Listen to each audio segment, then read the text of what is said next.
अगर आप front end developer हो या फिर बैक एंड डेवलपर हो तो इस वीडियो के अंदर मैं बात करने वाला हूँ टॉप 10 AWS सर्विसेज जो आपको आनी ही चाहिए आज के समय में। इन सर्विसेज को अगर आप यूज़ करते हो, अपने एप्लीकेशंस को डिप्लॉय करते हो इन सर्विसेज की हेल्प से, और अगर आप इनको अपने CV में, रिज्यूमे में डालते हो तो एक अलग से इम्पैक्ट देखने को मिलेगा। सो चलो भाई, स्टेप बाय स्टेप हम लोग एक करके देखते हैं। मैं आपको समझाता हूँ कि ये सर्विसेज क्या काम करती हैं और क्यों आपके लिए यूज़फुल हैं, और इंटरव्यू पर्सपेक्टिव से आपको कैसे चीज़ें पूछी जा सकती हैं। चलो भाई, वीडियो को स्टार्ट करने आपको क्या करना है, बस चैनल को सब्सक्राइब करना है एंड सपोर्ट करने के लिए आप कमेंट्स सुनने, आप कहाँ से हो अपना नाम ज़रूर से लिख दीजिए। इस वीडियो का लाइक हम रखते हैं 1000 लाइक, फटाफट जल्दी से करा देना। सो चलो यार स्टार्ट करते हैं। एक एक सर्विस मैं आपको एक्सप्लेन करता हूँ, और अगर आपको सर्विस के बारे में पता है तो बहुत बढ़िया, नहीं पता तो इनको पढ़िएगा। एक चीज़ मैं आपको यहाँ पर बता दूँगा, इसकी ये जो मैं टॉप 10 सर्विसेज बताने जा रहा हूँ ये इंपॉर्टेंट है। इसके अलावा भी बहुत सारी इंपॉर्टेंट सर्विसेज होती हैं जो आपको सीखनी चाहिए, लेकिन पहले आपको यहाँ से स्टार्ट करना चाहिए। सबसे पहली सर्विस, अच्छा एक चीज़ और साथ साथ में मैं आपको यहाँ पे दिखाता भी रहूँगा। हमारे पास यहाँ पे AWS का कंसोल लॉगिन है, एंड यहाँ पे मैं जो भी सर्विसेज आपको बताऊँगा यहाँ पे आपको दिखाता रहूँगा। एंड यहाँ से भी आप देख सकते हो, आप सर्च में आकर के या फिर इस वाले 3 बटन पे, या ये जो मेन्यू का आइकन है इस पर क्लिक करके, और यहाँ पे बहुत सारी सर्विसेज हैं आप देख सकते हो। Even there are lot of services. ठीक है, सो मैं यहाँ पे आपको बताता रहूँगा। सबसे पहली सर्विस जो हम लोग बात करेंगे वो है, आपको सबसे पहली सर्विस डायरेक्टली EC2 इंस्टेंस से नहीं स्टार्ट करनी चाहिए। आपको सीखना है तो the first one that is IAM। इसको बोलते हैं आइडेंटिटी एंड एक्सेस मैनेजमेंट। यहाँ से आप स्टार्ट करो। ये किस लिए यूज़ होती है सर्विस, इसको आप समझो। और ये जो IAM है, identity and access management service, अगर मैं आपको यहाँ पे दिखा भी सकूँ तो लेट मी शो यू ये यहाँ पे अगर आप सर्च करते हो IAM तो आप देखोगे yes, manage access to the AWS resources. अब AWS के पास बहुत सारे रिसोर्सेज हैं, लेकिन एक बाय डिफ़ॉल्ट रूट यूज़र होता है। जब आप क्रिएट करते हो तो एक रूट यूज़र क्रिएट हो जाता है, उससे आप एक्सेस कर सकते हो। बट अगर आप चाहते हो कि हम उन रिसोर्सेज पे कंट्रोल करें या कौन सी सर्विस किसे यूज़ करना है, तो हम IAM का इस्तेमाल करते हैं। यहाँ पे बेसिकली हम यूज़र्स को क्रिएट कर सकते हैं। तो ये बताता है एक्चुअली IAM क्या करता है। IAM controls who can access AWS and what they can do। Yes, IAM की हेल्प से हम ये डिफाइन कर सकते हैं कि भैया कौन है ऐसा बंदा या कौन है जो AWS को एक्सेस कर सकता है और वो क्या कर सकता है। तो आपको सबसे पहले यही सेटअप करना आना चाहिए। अब ये यूज़फुल क्यों है ये भी आप समझ लो। ये बहुत सारे अलग अलग चीज़ों के लिए यूज़फुल है, क्योंकि फॉर एग्जांपल आप कोई सर्विस या कोई रिसोर्स यूज़ करना चाह रहे हो या कोई सर्विस यूज़ करना चाह रहे हो, बट हम किसी को कुछ कंट्रोल देना चाह रहे हैं, सर्विस में सिर्फ चीज़ें अपडेट कर सके या डिलीट कर सके या कुछ भी कर सके, तो हम बेसिकली कंट्रोल उसको लिमिटेड देना चाह रहे हैं, तो वहाँ पे IAM यूज़ होगा। And IAM is useful for, it's like creating a separate user. तो हम यहाँ पे क्रिएट करते हैं सेपरेट, एक यूज़र बना देते हैं, सेपरेट यूज़र बना लेते हैं वहाँ पे, इंस्टेड ऑफ यूजिंग रूट। तो हम जैसे मान लो हमें लॉगिन करना है, हमारे पास एक कोई टीम मेंबर है और हम चाहते हैं कि वो लॉगिन करके हमारा एप्लीकेशन डिप्लॉय कर ले, तो अगर हम उसको रूट यूज़र का लॉगिन ID और पासवर्ड दे देंगे तो भाई वो सब कुछ एक्सेस कर ले जाएगा। लेकिन हम यहाँ पे क्या कर सकते हैं, एक यूज़र बना सकते हैं एंड उस यूज़र को कुछ परमिशन दे सकते हैं कि भैया वो सिर्फ वही काम कर सकता है। तो यहाँ पे हम क्या कर सकते हैं, असाइन कर सकते हैं हम रोल्स टू सर्विसेज।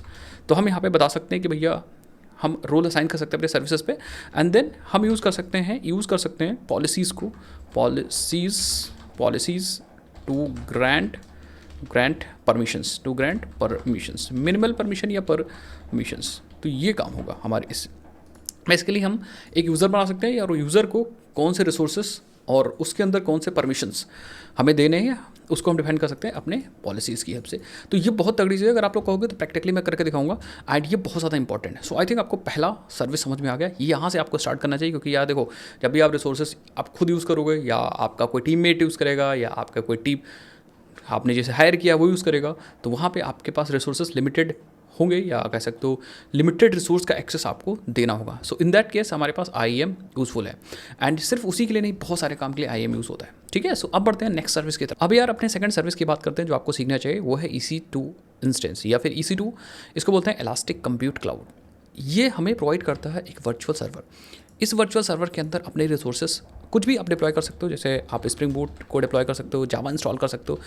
अगर इसको और अच्छे समझाऊँ तो ये आपके लिए एक कंप्यूटर होगा जिसके अंदर एक OS चल रहा होगा, ऑपरेटिंग सिस्टम चल रहा होगा। ऑपरेटिंग सिस्टम आप अपने हिसाब से यूज़ कर सकते हो। आप चाहो तो लिनक्स यूज़ कर रहे हो, चाहे जो भी आपको ऑप्शंस मिलेंगे वहाँ पे आप यूज़ कर सकते हो।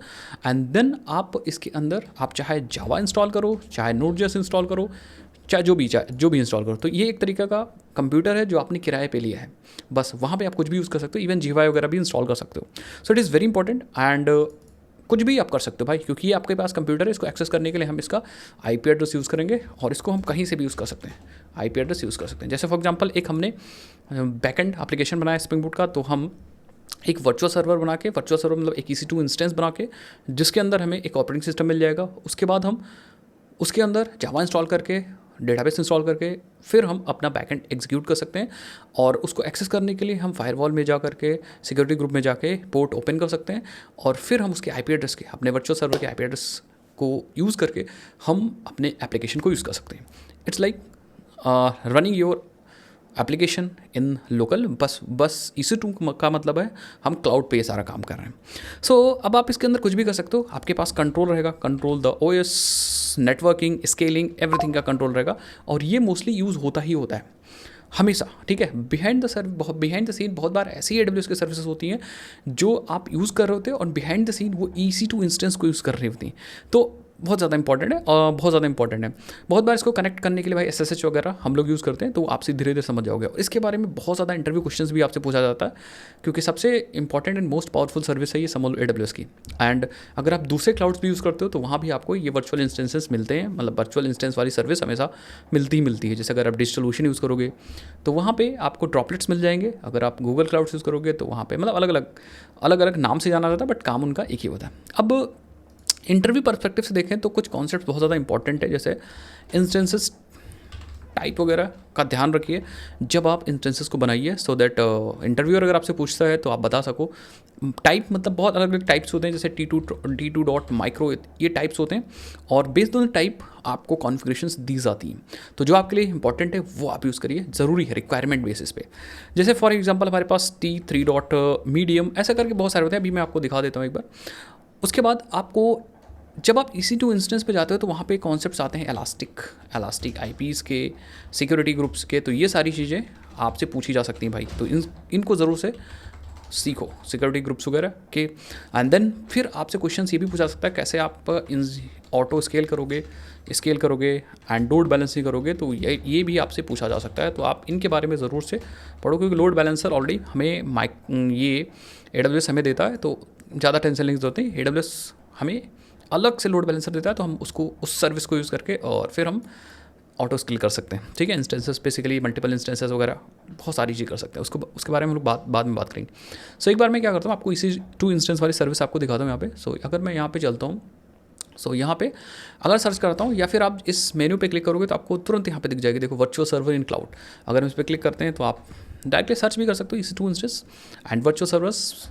एक और बहुत इंपॉर्टेंट चीज़ मैं आपको बताता हूँ कि आप जब भी इंस्टेंसेस बनाओ तो आप अपने नियरेस्ट रीजन बनाओ। रीजन कहाँ से सेलेक्ट करोगे, आप यहाँ पे अगर जाओ टॉप राइट पे, तो यहाँ पे ये देखो एरो दिख रहा है, एंड यहाँ पे आप इस पर क्लिक करके और अपना नियरेस्ट चूज़ कर लो, नियरेस्ट रीजन। तो हमारा नियरेस्ट रीजन बेसिकली, मैं इंडिया से हूँ तो मुंबई मैंने यहाँ पे चूज़ कर लिया। एंड आप अपने हिसाब से अपना नियरेस्ट चूज़ करो, क्योंकि सर्वर की लोकेशन जितना नियरेस्ट होगी लेटेंसी उतनी ही अच्छी होगी। फिर आप देखो यहाँ पे इंस्टेंस रनिंग में अभी 0 है। यहाँ पे आप जा करके एक नया इंस्टेंस लॉन्च कर सकते हो। थोड़ा सा मैं एक बार ओवरव्यू दे देता हूँ। यहाँ पे अपने सर्वर का नाम दे सकते हो। यहाँ पे इंपॉर्टेंट आप देखो कौन सा ऑपरेटिंग सिस्टम आप इंस्टॉल करना चाह रहे हो, एप्लीकेशन एंड OS इमेजेस। तो यहाँ पे आप देखो, जब आपने इस पर क्लिक किया तो आपको बहुत सारे यहाँ पे Amazon Linux है, macOS है, Ubuntu, विंडोज़, रेड हैट, बहुत सारे हैं।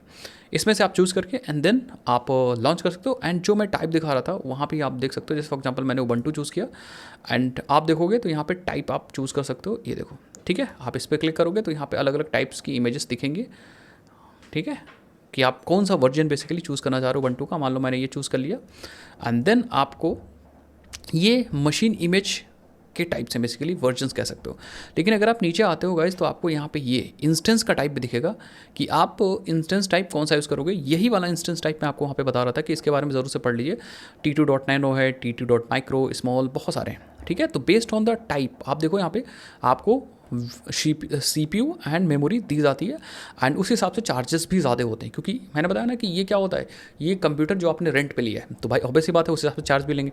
तो अगर आप फर्स्ट ईयर या पहले साल में यूज़ करो तो आपको कुछ इंस्टेंसेस फ्री, देखो टाइप्स में फ्री टियर एलिजिबल होगा, आप इसको यूज़ करके एंड ट्राई आउट कर सकते हो, ठीक है।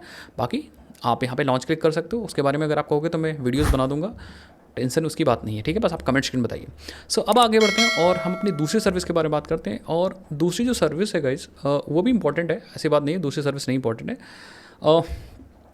मान लो आपने एक सर्वर इंस्टॉल किया, एक सर्वर आपने स्प्रिंग बूट का, यहाँ पे मान लो स्प्रिंग बूट का बैकएंड अपना EC2 इंस्टेंस पे डिप्लॉय कर दिया स्प्रिंग बूट का, ठीक है। ये नोड का भी हो सकता है, ये जेंगो का भी हो सकता है, किसी का सर्वर होता है, बट मैंने एग्जांपल के कर दिया ना। अब ये जो स्प्रिंग बूट का आपका बैकएंड है, ये बहुत सारी स्टैटिक फाइल्स वगैरह यूज़ कर रहा होगा, स्टैटिक फाइल्स यूज़ कर रहा होगा, बहुत सारी फाइल्स यूज़ कर रहा होगा, जैसे for example uploading the images, या फिर कोई PDF है, या कोई भी चीज़ है जो स्टैटिकली है, स्टैटिकली आप उसको सर्व कर रहे हो। तो उसके लिए हमें एक सर्विस मिलती है, दैट इज़ अमेजॉन S3। इसको समझना चाहिए क्योंकि ये बहुत इंपॉर्टेंट है।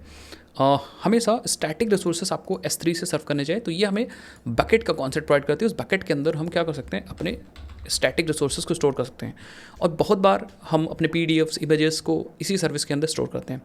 ऐसे सेम सर्विस आप दूसरे, अगर आप क्लाउड प्रोवाइडर्स को देखोगे तो वहाँ भी मिल जाएंगी, जैसे अगर आप डिजिटल ओशन वगैरह यूज़ करते हो तो वहाँ पे आपको स्पेसेस का कॉन्सेप्ट मिल जाएगा, ऐसे बाकी जगह पे भी आपको मिल जाएगा, बट AWS में S3 नाम से मिलेगा। अब इसके अंदर क्या कर सकते हैं, हम अपने फाइल स्टोरेज यूज़ कर सकते हैं, मतलब ये हमें एक फाइल स्टोरेज का कॉन्सेप्ट प्रोवाइड करेगा, उसके अंदर हम फाइल स्टोरेज कर सकते हैं। अब इसके अंदर हम इमेजेस को स्टोर करना हुआ, वीडियोज़ को स्टोर करना हुआ, ठीक है, या कोई और स्टैटिक फाइल्स हैं उनको हम स्टोर करके एंड देन हम सर्व कर सकते हैं। और हम CDN सर्विस यूज़ करके इनको हम और कह सकते हो और तगड़े से सर्व कर सकते हैं, क्योंकि हमें अमेजॉन CDN सर्विस प्रोवाइड करती है क्लाउड फ्रंट से, तो उसको भी हम लोग बात करेंगे। सो आई थिंक आपको समझ में आया। अब बैकअप्स वगैरह भी इसमें आप ऑटोमेटिक कर सकते हो, मतलब ये बहुत तगड़ी चीज़ है, एंड इसको हमेशा आपको अपने प्रोजेक्ट्स के अंदर यूज़ करना चाहिए। तो कभी भी आप ये कोशिश मत करो कि हम जो बैकएंड बना रहे हैं उसके अंदर हम स्टैटिक चीज़ें खुद से अपलोड करा के अपने फाइल सिस्टम में स्टोर करेंगे। फाइल सिस्टम में रिस्की होता है, बहुत बार अपने अपना एप्लीकेशन क्रैश हो जाता है या कुछ हो जाता है, तो फाइल सिस्टम में रखी हुई इमेजेस डिलीट भी हो सकती हैं, या फिर आप बहुत बार अपने मल्टीपल इंस्टेंसेस को चलाते हो, ठीक है, और मल्टीपल इंस्टेंसेस को चलाते हो तो अलग अलग जगह पे फाइल्स को अपलोड नहीं किया जा सकता। इसीलिए हमारे पास एक सेंट्रलाइज फाइल्स स्टोरेज सिस्टम होना चाहिए जहाँ पे हम अपने स्टैटिक फाइल्स को और इमेजेस को स्टोर कर सकें। तो उसके लिए हम यहाँ पे यूज़ कर सकते हैं S3, और बाकी काम के लिए भी हो सकता है। अगर आपके पास कोई स्टैटिक वेबसाइट्स है तो उसको भी होस्ट कर सकते हो। और इसको सर्व करने के लिए, स्टैटिक चीज़ों को सर्व करने के लिए हम लोग यूज़ करते हैं, ज़्यादातर यूज़ होता है cloud front for fast global delivery के लिए, ठीक है। क्लाउड फ्रंट, अब आपको सर क्लाउड फ्रंट क्या है, तो cloud front is a service जो हमें बेसिकली CDN की सर्विस प्रोवाइड करती है, कंटेंट डिलीवरी नेटवर्क, उसके बारे में बात करेंगे। तो ये जो तीसरी चीज़ है ये आपको हमेशा सीखना चाहिए, क्योंकि आपके चाहे छोटा प्रोजेक्ट हो चाहे बड़ा प्रोजेक्ट हो, आपको ये यूज़ करना ही करना है। अब बढ़ते हैं अपनी नेक्स्ट सर्विस के अंदर, and next service is also very important. क्योंकि आप अपने प्रोजेक्ट के अंदर, फिर से एग्जांपल लो, मान लो हम स्प्रिंग बूट का एग्जांपल लेते हैं, तो आप अपने प्रोजेक्ट के अंदर गाइस हमेशा डेटाबेस तो यूज़ करते ही करते हो, हमेशा डेटाबेस यूज़ करते हो। कभी ऐसा नहीं हुआ कि आप डेटाबेस नहीं यूज़ करोगे। अब वो चाहे आप MySQL यूज़ कर रहे हो, पोस्टग्रेस यूज़ कर रहे हो, तो उसके लिए मैं आपको हमेशा एक्सप्लोर करनी चाहिए services, that is Amazon RDS, ठीक है। RDS stand for relational database services, ठीक है। आप कहोगे सर ये हमें क्या प्रोवाइड करेगी, ये हमें डेटाबेस प्रोवाइड्स करेंगी, डेटाबेस जैसे SQL लाइक डेटाबेसेस, जैसे फॉर एग्जांपल हमारे पास MySQL आप यूज़ करते हो तो ये RDS जो है वो MySQL की सर्विस में प्रोवाइड करेगा, ठीक है। पोस्टग्रेस आप यूज़ करते हो तो पोस्टग्रेस, ठीक है, एक्सेट्रा। तो जितने भी रिलेशनल डेटाबेसेस होंगे RDS हमें उनको प्रोवाइड करेगा। अब आप कहोगे सर हम खुद से भी तो अपने डेटाबेसेस को डिप्लॉय कर सकते हैं, इवन हम अगर EC2 इंस्टेंस यूज़ करेंगे तब भी हम, क्योंकि ये तो हमें कंप्यूटर मिल जाएगा और कंप्यूटर के अंदर हम बैकएंड के साथ साथ डेटाबेस भी इंस्टॉल कर सकते हैं। तो बिल्कुल आप इंस्टॉल कर सकते हो अपने EC2 इंस्टेंस के अंदर और यूज़ भी कर सकते हो, बट वो बड़े प्रोजेक्ट्स के लिए काम नहीं करता है।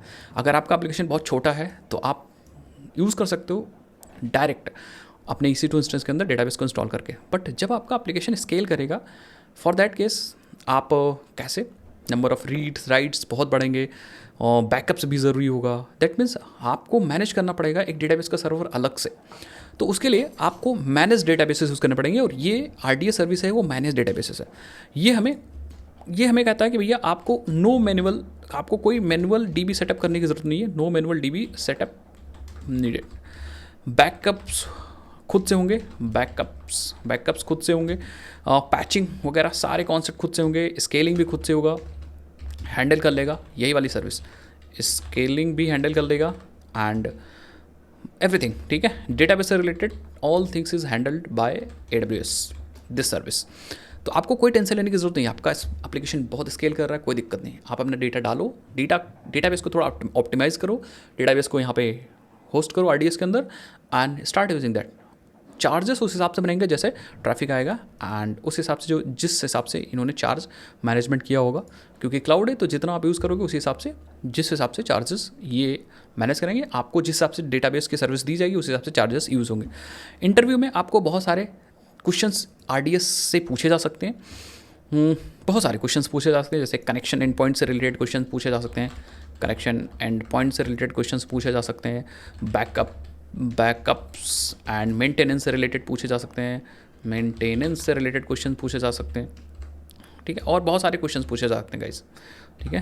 एंड पॉइंट्स कर देते हैं इसको, and points, backups and maintenance से रिलेटेड क्वेश्चंस पूछे जा सकते हैं and it's like A to Z everything about database पूछा जा सकता है, तो आपको इनको डिटेल में पढ़ना है।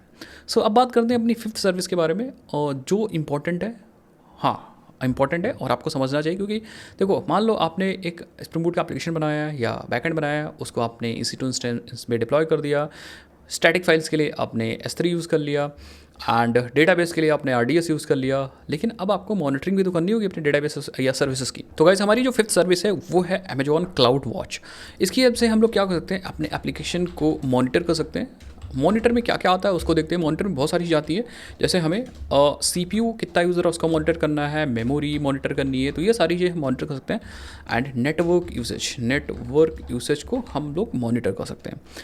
बाकी गेट अलार्म्स, जब हम चाहते हैं कि भैया हमारा जो रिसोर्स है यहाँ तक पहुँच जाए तो हमें अलार्म मिल जाए, तो हमें अलार्म सर्विस भी मिल जाती है, अलार्म सर्विस भी मिल जाती है।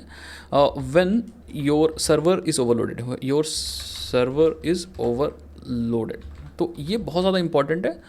बाकी हम लॉग्स वगैरह भी देख सकते हैं, अगर कोई लॉग्स है तो लॉग्स देख सकते हैं फ्रॉम EC2 इंस्टेंस, लैम्डास अगर है तो आप लैम्डास यूज़ करो तो वहाँ से भी आप लॉग्स वगैरह देख सकते हो, and other services.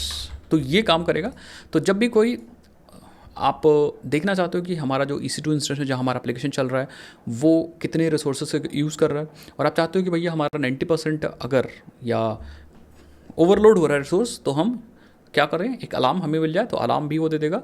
And locks वगैरह भी बहुत ज़्यादा इंपॉर्टेंट होते हैं, जब कोई एरर वगैरह आती है तो आप लॉक्स भी मॉनिटर कर सकते हो इस क्लाउड वॉच की ऐप से। तो जब आप रियल में ये डिप्लॉय करोगे तो, या रियल में जब कोई सर्विस AWS पे डिप्लॉय करोगे तो वहाँ पे क्लाउड वॉच बहुत ज़्यादा इंपॉर्टेंट रोल प्ले करता है। अब किस टाइप से रिलेटेड या किस रिलेटेड क्वेश्चंस आपके इंटरव्यू पूछे जा सकते हैं। इंटरव्यू में आपसे पूछा सकता है कि cloud watch logs versus matrices versus alarm में क्या डिफरेंस है, मैट्रिसेस वर्सेस अलार्म्स में क्या डिफरेंस है, एंड कैसे आप इंटीग्रेट करोगे क्लाउड वॉच को EC2 इंस्टेंस के, how to integrate cloud watch to EC2 में EC2 इंस्टेंस, ठीक है, कैसे इंटीग्रेट करोगे, कैसे क्रिएट करोगे अलार्म्स वगैरह, ठीक है, क्रिएट अलर्ट्स कैसे फॉर हाई CPU यूसेस, तो ये सब काम कैसे करोगे, बेसिकली इंटरव्यू में ये पूछा जाएगा। क्योंकि रियल में जब आप कंपनी में जाते हो तो वहाँ पे ये सारी चीज़ें यूज़ होती हैं। तो अगर आप इंटरव्यू में ये सब चीज़ बता देते हो तो एक चांसेस बढ़ जाता है कि हाँ भाई अब थोड़ा सा चांसेस हमारे ज़्यादा हैं सिलेक्शन के। तो आप ये चीज़ भी समझ सकते हो। उसके बाद अगर आप चाहते हो कि हम कोई भी सर्वर ना मैनेज करें, हम सर्वरलेस जाना चाह रहे हैं, तो अमेजॉन के पास एक AWS लैम्डास नाम से सर्विस है, लैम्डास, उसको यूज़ कर सकते हो। इसकी हेल्प से आप एकदम सर्वरलेस जा सकते हो, सर्वरलेस, ठीक है, फॉर ऑटोमेशंस और फॉर माइक्रो सर्विसेज, इनको हम लोग यूज़ करते हैं, ऑटोमेशंस, ठीक है। सर्वरलेस इसको नहीं समझ में आता है। सर्वरलेस के बारे में आई थिंक हमने पहले भी वीडियो बना रखी है, बट सर्वरलेस मतलब we have to run our functions without the server. तो जैसे आपने अपने फंक्शंस को अपलोड किया, ठीक है, मान लो आपने एक फंक्शन बनाया, ये आपका फंक्शन है, ठीक है, और आपने इसको अपलोड किया, कहाँ पे अपलोड किया, AWS लैम्डास पे, AWS डास पे, और AWS लैम्डा विदाउट सर्वर या विदाउट हैंडलिंग, आपको कुछ हैंडल नहीं करना है, AWS लैम्डास क्या करेंगे, आपके फंक्शंस को एग्जीक्यूट कर देंगे। सो इस हिसाब से माइक्रो सर्विसेज को डिप्लॉय करना, माइक्रो सर्विस को मैनेज करना बहुत ज़्यादा ईजी हो जाता है। एंड इवेंट बेस्ड टास्क आप कह सकते हो बहुत यूजफुल होता है जब आप AWS लैम्डास, मतलब इवेंट बेस्ड टास्क आप बना रहे हो, तो वहाँ पे AWS लैम्डास बहुत आसानी से उसको यूज़ कर सकते हैं, डिप्लॉय कर सकते हैं। यस, सो लैम्डास का यूज़ कर सकते हो। अब इसमें बहुत सारी इंटरव्यू क्वेश्चन आपसे पूछा जाता है, जैसे इवेंट ड्रिवन आर्किटेक्चर क्या होता है, कोल्ड स्टार्ट क्या होता है, लैम्डास ट्रिगर्स कैसे कर सकते हैं, और प्रोजेक्ट में आप इसको कैसे यूज़ कर सकते हो, तो आपसे ये सब चीज़ें पूछा जाएगा। उसके बाद अगर मैं नेक्स्ट सर्विस की बात करूँ, तो जब भी आप बैकएंड बनाते हो तो या फिर जब भी आप रेस्ट APIs बनाते हो, तो अमेजॉन की एक सर्विस है, जिसका नाम है API गेटवे। तो ये ज़्यादातर काम आती है जब आप रेस्ट APIs वगैरह बनाते हो। इसकी वजह से हम लोग क्रिएट रेस्ट APIs ईजिली, ठीक है, ईजिली। तो हम गेटवे का मतलब होता है कि बैकएंड में आपका कुछ भी चल रहा सर्वर, कोई टेंशन नहीं। गेटवे मीन्स ये सर्विस हमें एक ऐसा गेटवे प्रोवाइड करेगी। यस, ये हमारा अमेजॉन का gateway, API gateway, Amazon API gateway. तो ये हमें एक एंड पॉइंट दे देगी जिसकी हेल्प से सारे हम ट्रैफिक इसके थ्रू होके जाएगा, ठीक है। अब आप कुछ भी चल रहा है, कोई दिक्कत नहीं, सारा ट्रैफिक हम इस अमेजॉन API गेटवे के थ्रू होके हम ले जा सकते हैं। तो it's for managing APIs with the versioning, rate limiting and logging. इसको हम एक वर्ड में डिफाइन कर सकते हैं कि इसकी हम सब लोग मैनेज कर सकते हैं APIs को with versioning, then rate limiting, ठीक है, एंड लॉगिंग। अगर आपने माइक्रो सर्विसेज के बारे में समझा है तो आपको समझ में आ रहा होगा कि एक्चुअली ये API गेटवे क्या होता है। एंड आप अगर हमारे पहले से माइक्रो सर्विसेज कोर्सेज में इनरोल्ड है तो उसके अंदर हम लोग डिटेल में ये API गेटवे खुद से बनाया था। तो ये कह सकते हो एक तरह की वैसे ही सर्विस प्रोवाइड करती है, या वही चीज़ प्रोवाइड करती है यहाँ पे अमेजॉन API गेटवे। अगर आप चाहते हो तो ये सारी सर्विसेज आपको मिल जाएंगी, ठीक है। मैंने आपको दिखा दिया था RDS तक का या S3 तक का नहीं दिखाया था, आई थिंक EC2 इंस्टेंस तक का दिखाया। तो एक एक करके इन सर्विसेज को देख भी लेते हैं हम लोग। यहाँ पे आते हैं, if you want to search for S3, तो आप देखो यहाँ पे S3, तो आप देखो हमारे पास स्केलेबल स्टोरेज इन क्लाउड, ये वाली सर्विस यूज़ करके आप वही स्टैटिक फाइल्स को होस्ट कर सकते हो। यहाँ पे आप जाके बकेट बना सकते हो। आई थिंक हमारे पास 2 बकेट ऑलरेडी है, ठीक है। सो हम ऑलरेडी बना के काम कर चुके हैं। देन अगर आप RDS यूज़ करना है तो आप यहाँ पे RDS यूज़ कर सकते हो। ये देखो अरोरा एंड RDS। तो अगर हम जाएंगे, अच्छा यस, तो आप देखो you are using the following RDS resources in ECS specific Mumbai region. तो यहाँ पे आप डेटाबेस क्रिएट कर सकते हो। जब आप डेटाबेस क्रिएट करोगे तो आपको ऑप्शंस पूछे जाएंगे, ये देखो। So these are the databases जो आप यूज़ कर सकते हो। आप अरोरा मतलब MySQL यूज़ कर सकते हो, पोस्टग्रेस यूज़ कर सकते हो, MySQL and then PostgreSQL, MariaDB, Oracle DB, जो भी चाहो आप यूज़ कर सकते हो। एंड यहाँ पे इसके कॉन्फ़िगरेशन यूज़ करके एंड देन आप लास्ट में इसको क्रिएट कर सकते हो, डेटाबेस को डायरेक्टली यूज़ कर सकते हो विदाउट इंस्टॉलिंग एनीथिंग, क्योंकि ये मैनेज डेटाबेसेस है। देन अगर हम बात करें नेक्स्ट, आई थिंक हमने बताया था आपको क्लाउड वॉच के बारे में। तो अगर हम यहाँ पे क्लाउड वॉच अगर मैं आपको बताऊँ, क्लाउड वॉच, सो ये रही आपकी क्लाउड वॉच सर्विस। आप यहाँ पे देख ही सकते हो, this is for monitoring resources and application. इस पर हम क्लिक करेंगे तो हम अपने रिसोर्सेज को मॉनिटर कर सकते हैं, जैसा मैंने आपको बताया। सो यहाँ पे आप जा करके अटैच कर सकते हो, ठीक है। ये देखो create alarms, create default dashboards, view logs, तो आपको यहाँ पे सेटअप करना पड़ेगा, बट बाकी चीज़ें आपको यहाँ पे मिलती जाएंगी।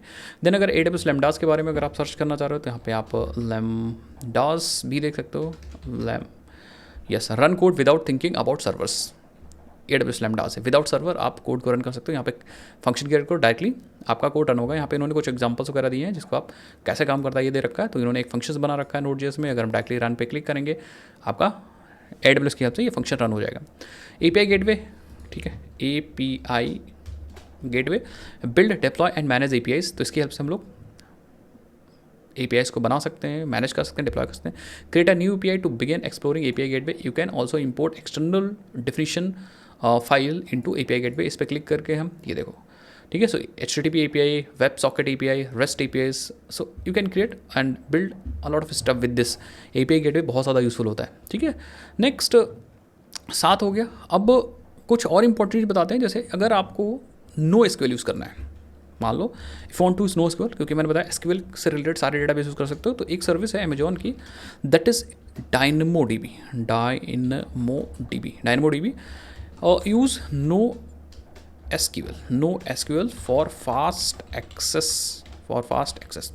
अब NoSQL इज़ लाइक जो हमारे डेटाबेसेस होते हैं mostly it's like key value pair and document based databases, key value pair and document databases हैं। जैसे फॉर एग्जांपल आपने यूज़ किया होगा मोंगोडीबी, फायरबेस, ठीक है, ये सब डेटाबेसेस हमारे नोएसक्यूएल डेटाबेसेस होते हैं, और उन सर्विसेज को यूज़ करने के लिए हम डायनेमोडीबी यूज़ कर सकते हैं। एक बार मैं आपको दिखाना चाहूँगा, let's go and search for DynamoDB. Yes, आप देखो यहाँ मैनेज नोएसक्यूएल डेटाबेसेस पे क्लिक करके एंड यहाँ से आप यहाँ पे देखो क्रिएट अ टेबल, डायरेक्टली आप स्टार्ट कर सकते हो।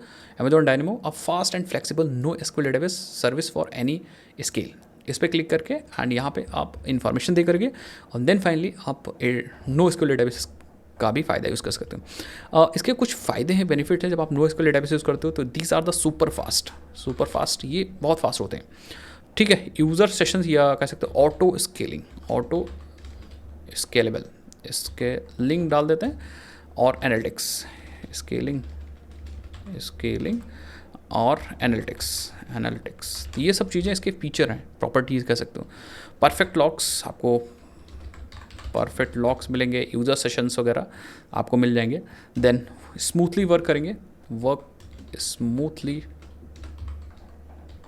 स्मूथली विथ लेमडास के साथ बहुत तगड़ा काम करते हैं, ठीक है। तो ये सारे फीचर्स, आप फीचर्स का फ़ायदा उठा सकते हो। नेक्स्ट अगर मैं आगे बढ़ता हूँ तो एक सर्विस है जो ज़्यादातर S3 के साथ यूज़ होती है, हाँ, बट ऐसा कोई मैंडेटरी नहीं है, that is a CloudFront, Amazon CloudFront. तो as a beginner, as a fresher, आप इस सर्विस को ज़रूर आप एक्सप्लोर करिए, क्योंकि ये स्पीड अप करेगा, ग्लोबल एक्सेस। तो ये एक्चुअली सर्विस है जो हमें प्रोवाइड करती है CDN की सर्विस, ठीक है। CDN stand for cloud, CDN content delivery network, C for content delivery network. अब बेसिकली कैशे मैनेजमेंट होता है, तो हर बार जब रिक्वेस्ट आती है तो कोई ज़रूरी नहीं कि आपको रिसोर्स नए सिरे से दिया जाए, कैश मेमोरी में डेटा को रखता है एंड कैश मेमोरी से डेटा को डिलीवर कर देता है।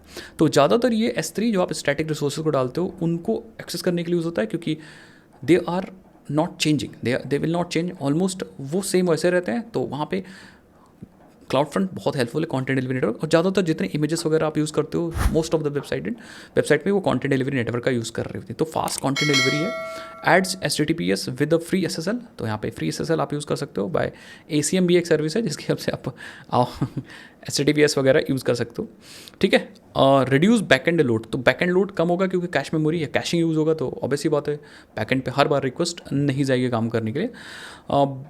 इंटरव्यू में इससे रिलेटेड भी चीज़ें पूछी जाती है, कभी कभी एज लोकेशंस वगैरह के बारे में पूछ लिया जा सकता है, या फिर कैशिंग स्ट्रेटेजीज जो आप यूज़ कर रहे हो उसके बारे में पूछ लिया जा सकता है, कैसे आप इंटीग्रेट करोगे विद S3, ये सब चीज़ें पूछी जा सकती हैं, ठीक है। यही सारी चीज़ें आपको इस सर्विस के बारे में पूछेंगे।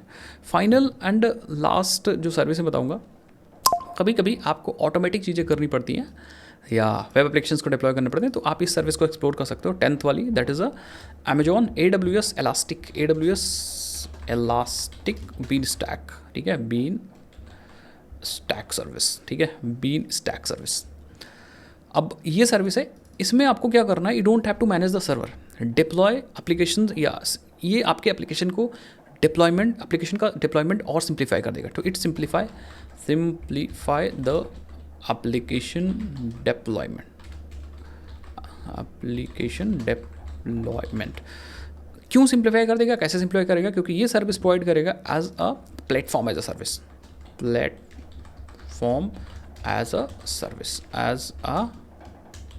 सर्विस।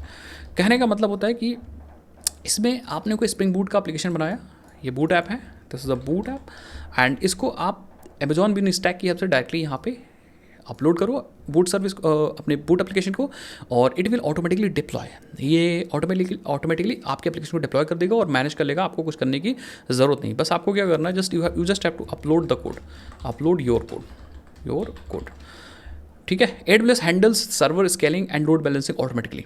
AWS जो है वो हैंडल कर लेगा एवरीथिंग, हैंडल्स सर्वर भी आपके लिए हैंडल कर लेगा, इसके लिंक भी हैंडल कर लेगा, साथ में लोड बैलेंस वगैरह भी, लोड बैलेंस भी मैनेज कर लेगा, तो ये सर्विस बहुत ज़्यादा तगड़ी है और बहुत सारे लोग यूज़ कर रहे हैं इन सर्विस को, बहुत सारे लोग यूज़ कर रहे हैं, क्योंकि भाई बैकएंड आपको मैनेज ही नहीं करना, ठीक है। तो ज़्यादातर जैसे मान लो आपके पास नोड जैसे एप्लीकेशन है, जावा है, पाइथन है, PHP, तो इन सब के साथ ये एकदम लाइक अ चार्म, बहुत ये सर्विस बहुत तगड़ी चलेगी। अब जब इसकी बात होती है तो ऑब्वियसली बात इंटरव्यू में आपसे पूछा सकता है कि भैया पास क्या होता है वर्सेस लास्ट क्या है वर्सेस LAAS, पास मैंने गलत दिया, PAAS versus I think IaaS, infrastructure as a service, AAS versus, ठीक है, और भी backend as a service. So इनके बारे में आपसे पूछा जा सकता है एंड आपको सोच समझ के आंसर्स देना है। जब आप इसके बारे में पढ़ोगे तो ऑलरेडी आप समझ जाओगे। डिप्लॉयमेंट स्ट्रेटजीज, रोलिंग, इन सब चीज़ के बारे में पूछा जा सकता है एंड इससे रिलेटेड और भी ऐसे ही क्वेश्चंस पूछे जा सकते हैं। सो आई थिंक आपको समझ में आया होगा गाइस कि ये जो है सर्विसेज ये बहुत ज़्यादा इंपॉर्टेंट है। एज अ बिगिनर आप AWS अब आप सीखो, if you are learning like back end front end, तो इन सर्विसेज को आप अपने प्रोजेक्ट के अंदर यूज़ करो और इन सर्विसेज का यूज़ करके डिप्लॉयमेंट को करो। पुराने तरीके से डिप्लॉयमेंट इट्स लाइक हो तो जाता है भैया, जार फाइल बनाया, अपलोड कर दिया, या आपने कोई डैशबोर्ड यूज़ कर लिया किसी सर्विस का। सो वो तो ठीक है अपने जगह पे, बट इन सर्विसेज का कह सकते हो वजन पड़ेगा अपनी आपके CV पे, हायरिंग पे। जब भी हायरिंग करेंगी कंपनियाँ तो ये सब चीज़ें देखती हैं, क्योंकि रियल वर्ल्ड में, रियल एप्लीकेशंस में ये सारी सर्विसेज यूज़ होती हैं। अब ये सारी सर्विसेज तो बहुत ज़्यादा इंपॉर्टेंट थी भाई, लेकिन अगर आप एडवांस में बहुत सारी सर्विसेज और भी इंपॉर्टेंट है, इवन बहुत सारी सर्विसेज होती भी हैं, जैसे यहाँ पे बहुत सारी EKS है, क्यूबरनेट्स मैनेज करने के लिए, देन कंटेनर्स को मैनेज करने के लिए हमारे पास कंटेनर सर्विस है, एंड देन रजिस्ट्रीज भी आप मैनेज कर सकते हो। बेसिकली कह सकते हो कि इमेजेस, डॉकर इमेजेस या डॉकर इमेजेस को आप मैनेज कर सकते हो अमेजोन कंटेनर रजिस्ट्री की हेल्प से। इवन बहुत सारी सर्विसेज हैं यार, ठीक है। इन सारी सर्विसेज को आप जा करके यहाँ पे एक्सप्लोर कर सकते हो। एंड मैं तो कहूँगा आप बिल्कुल एज अ डेवलपर आपको इन सर्विसेज को एक्सप्लोर करना चाहिए और कैसे यूज़ करना है, and how AWS actually simplify things. आप देखो बहुत सारी सर्विसेज हैं, एंड इवन यहाँ पे देखो आपके पास application integration, blockchain, business applications, financial, बहुत सारी चीज़ें। तो इनको आप समझो, मशीन लर्निंग से रिलेटेड आपको बहुत सारी चीज़ें यहाँ पे सर्विसेज मिलेंगी। तो इट्स नॉट लाइक कि एंड डेटाबेस से रिलेटेड इतनी सर्विसेज हैं, डेवलपर टूल्स हैं, ठीक है, एंड यूज़र कंप्यूटिंग है, बहुत सारी सर्विसेज हैं। इवन बहुत सारी सर्विसेज हैं, आप मतलब पढ़ भी नहीं सकते, इतनी सर्विसेज हैं, बहुत टाइम लगेगा। AWS इज़ लाइक खुद में बहुत सारी चीज़ें। सो बट आपको स्टार्ट यहाँ से करना चाहिए, एंड ये सर्विसेज आपको समझ में आनी चाहिए, इनका यूज़ आना चाहिए। सो आई थिंक आपको समझ में आएगा। वीडियो मिलते हैं नेक्स्ट वीडियोज़ के अंदर। अगर आपको ऐसे वीडियोज़ अच्छी लग रही तो कमेंट्स में बताइए, एंड बाकी अगर आप चाहते हो बैकएंड में कौन कौन सी चीज़ें हैं या कैसे हैं या इन सर्विसेज का यूज़, तो आप कमेंट्स में बता सकते हो, सो दैट हम एक छोटा सा एप्लीकेशन बना के इन सर्विसेज का यूज़ करके डिप्लॉय करके मैं आपको दिखाऊँ। चलो भाई, मिलते हैं नेक्स्ट वीडियोज़ के अंदर। तब तक के लिए जय हिंद, जय भारत, बाय बाय।